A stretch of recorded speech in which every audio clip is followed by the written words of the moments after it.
Pappas. I draw, silkscreen, sound, and sculpture. My brother was really the art kid when we were growing up, and then I became that later. I don't exactly know when the switch was. I was more like, I was a runner and we did a lot of track, we did a lot of biking. And then at some point I just ended up getting into art classes, and it was like the only thing I was good at in school. I guess I wanted to be a scientist and I want to go to space really bad. Like those are the two large things I've always wanted to do, but you know, I can't do that. So might as well make art about it.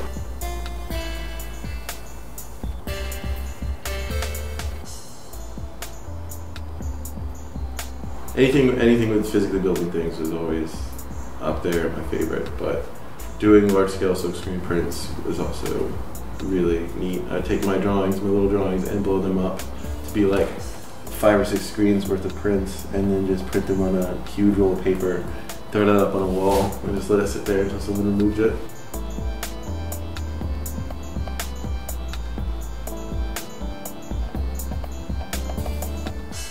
Randomly one day, just came up with space bears. It was years before I even started drawing regular bears. It just actually came out of somewhere. But I was making puppets actually, and it was simpler to create the puppets without bear faces and masks because you wouldn't have to animate the mouths moving.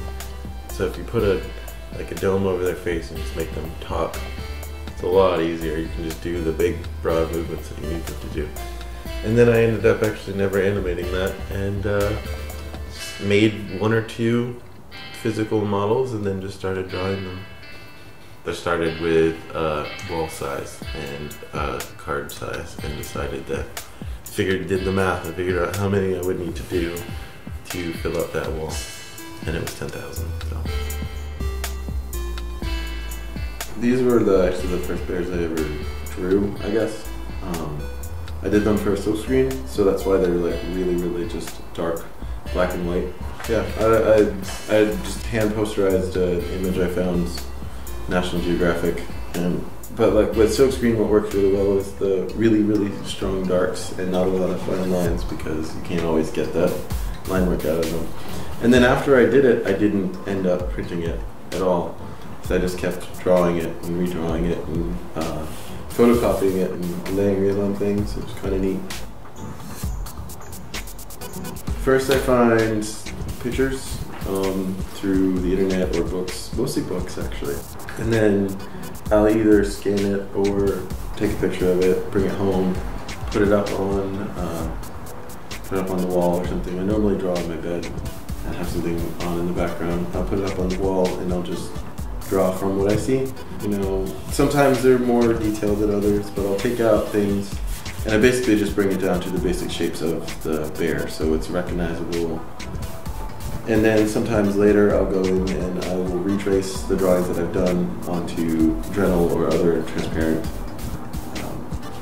media, or I'll photocopy the drawing down to then project it onto something larger and then go from there. Everything is done by hand.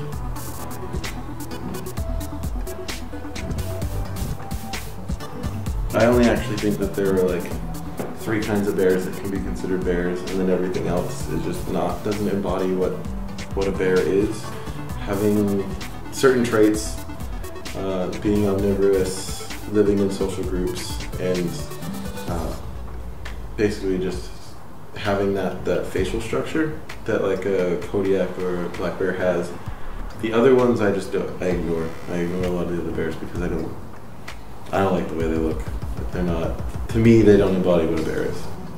My favorite bear though is Kodiak Grizzly, by far. They're everything that a bear is. Teddy bears are all grizzly bears.